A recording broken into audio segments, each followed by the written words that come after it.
Hey Keepers, what do you say? What do you know? This is the Keeper coming at you from the man cave. Well, I just got the man cave put back together and doing a bunch of different things. But I wanted to talk a little bit about the Akai MPC Key 61.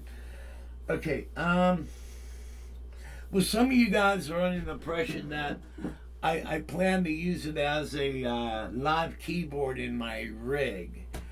Well, I technically I didn't buy it for that because I got I got so many other keyboards that I could put in a live rig, but I mainly bought it as a music production because all right, I got two Chrome EXs. All right, I have a Triton Studio, and I have the original Phantom. All right, these are full blown workstations. All right, so and I've had some of this stuff for over 20 years. All right, I bought the Akai to give me a fresh perspective on creating some new jams and stuff like that. All right, that's why I got the Akai to get a little bit more creative with some newer technology, and I plan to use that in the cave. Also, it's a sampler, and I think that will be fun to use. Even though the Triton is a sampler, I never sampled a thing on it. So, will I use the samples? Probably. I'll get into it. Um, but I need to understand this thing a lot better. A couple of you offered me help on getting off the ground with this. Yes, big time. If you guys know how to use this keyboard, get in touch with me, and because I could use a lot of help with this because when my wife was sick and everything, that kind of messed my brain up, and so I'm not just with this guy at the rodeo here, and yeah, because what I'd like to do is fire the thing up and figure out how to make my first sequence on it. Now, one thing I wanted to talk about is, everybody's talking about beats. Let's make beats. Let's make beats. I find that absolutely ridiculous because, well, okay, going back to the 60s, I played keyboards and drums. All right, so I used to be a drummer.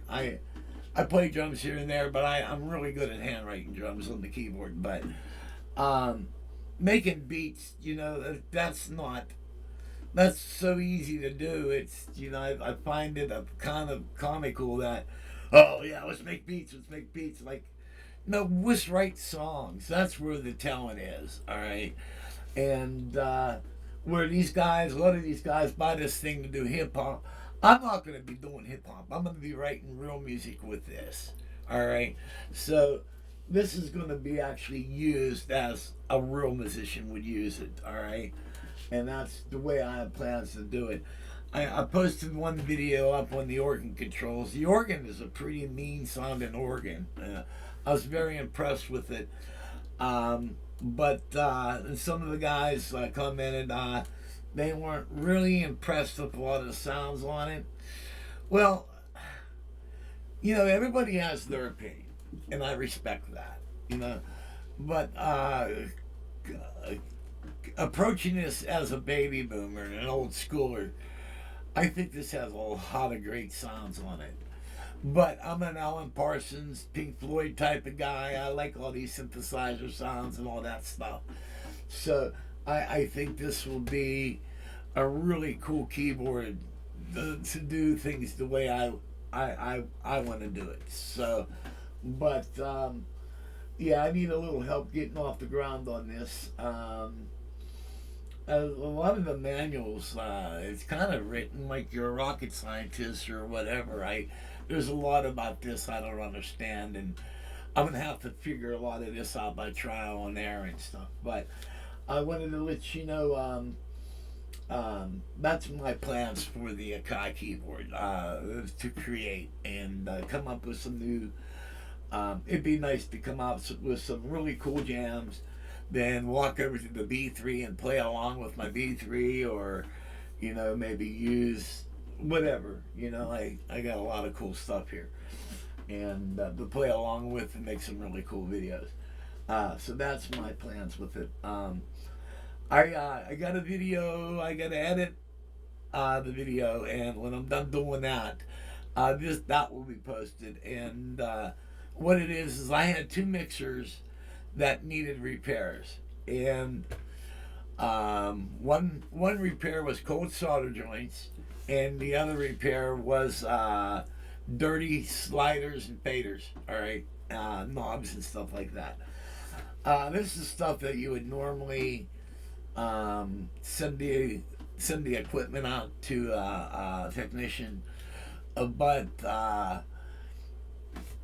I repaired these myself, and these videos will be coming out as soon as I do the editing on that. So, but you know, a lot of this stuff is not rocket science. You can save yourself a lot of money and a lot of grief by doing a lot of these repairs. So that those videos will be coming out really soon.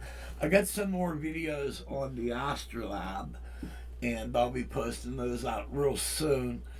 And let me clarify. I called the keyboard a buzzkill, all right, and in a way, I might have been a little brutal on that.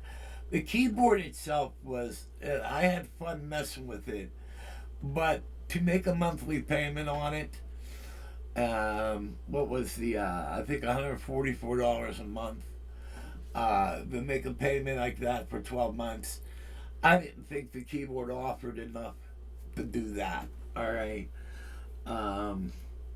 Just by getting the MPC, I already found out that I'm gonna like this keyboard. I like the sounds on it. There's some really cool stuff on it. But also, my buddy Danny bought an Astrolab. He hated it. My buddy Kevin came over, and he hated it. So, but we're all baby boomers. So, you know what I mean? You could take that with whatever, you know what I mean? But we just didn't like it. We thought the navigation sucked on it. And what is with these keyboards? Where's all the brass? Where's all the saxes? This lacks for brass and saxes. The Astrolab had practically no brass in it, and not one sax in it. What's up with that? You know what I mean?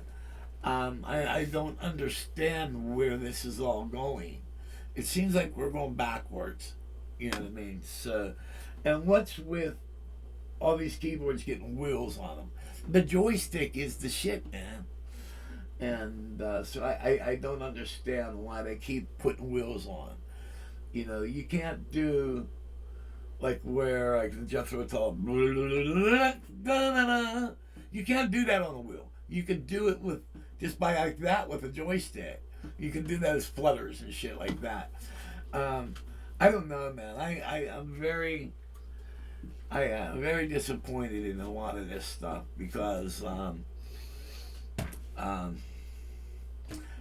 not really impressed with. There's not really anything out there that's really knocking me out, and I was interested in the Akai because it's a different type of music production type of thing, and so I think I might have a good time with this. Plus, a lot of cool synth sounds and a ton of drums. Plus, you can sample a lot of stuff, and it's something different that I don't have. So this will be augmented in the cave here because it's the only thing of its kind here, you know, that's set up. So, well, I shut my mouth off, but that's basically my plans for the Akai.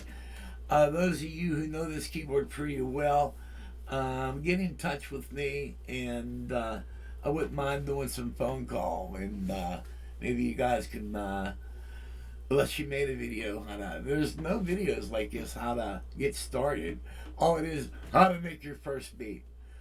Like, seriously, it's so garbage anymore, but you know, beats are easy. So I don't know. Maybe it's just me. I don't know.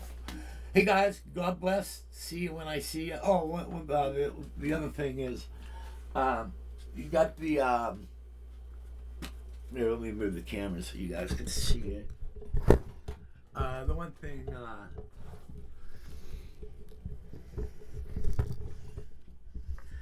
Is the.